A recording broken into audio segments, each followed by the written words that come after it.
कहा गया है कि गुरु के बिना भवसागर से पार होना असंभव है। तो गुरु सशरीर हो तभी वो हमको साधना कराएगा और हमारी अंतःकरण शुद्ध करेगा।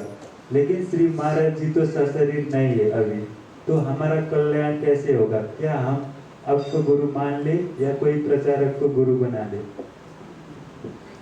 देखिए, पहली बात तो ये है कि गुरु का इम्पोर्टेंस इतना अधिक इसीलिए अवश्य है क्योंकि गुरु साकार स्वरूप में आपके सामने रहता है। भगवान का ध्यान बनाने के लिए आप लोगों को प्रयत्न करना पड़ता है। अपने मन में संतों द्वारा जैसा सुनते हैं या रामायण भागवत आदि ग्रंथों में जैसी भगवान की छवि पढ़ते हैं, उस तरह का ध्यान बनाने का प्रयास करना पड़ता है। लेकिन कोई संत महात्मा आपके सामने जब आता है तो बिना प्रयास के अपने आप उसमें मन रीझ जाया करता है। उसकी हरकतों को देख करके, उसकी छवि को देख करके, उसकी बातों को सुन करके, तमाम चीजों में एक अपने आप स्वाभाविक आकर्षण किसी का हो जाया करता है। इसीलिए गुरु को साकार स्वरूप में भगवान कहा गया है। तो जिन जीवों को महाराज जी के सानिध्य का लाभ हुआ है, जिन जीवों ने ये सौभाग्य प्राप्त किया है कि वो महाराज जी से मिले हैं, उनको देखे हैं, उनकी स्वाभाविक आसक्ति महाराज जी के प्रति है और वो बहुत मुश्किल से हुआ करती है।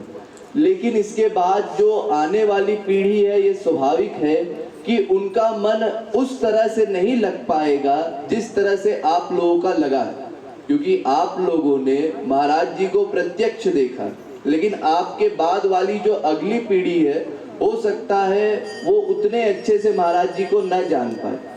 इसी कारण से मैंने प्रचार शुरू किया कि मुझे देख करके जो अगली पीढ़ी होगी वो ये सोचेगी कि चलो हम भी जैसे भैया एक एक चीज बताते हैं, ऐसे संकीर्तन करते हैं, तो हम उनसे प्रेरणा लेकर के हम भी आगे बढ़े।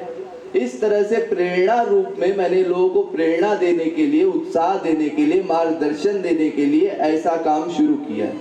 लेकिन मैं आपके सामने महाराज जी के ही सिद्धांत रखता हूँ, महाराज जी के सिद्धांत के अनुसार ही आप लोगों को चलाने का प्रयत्न करता हूँ।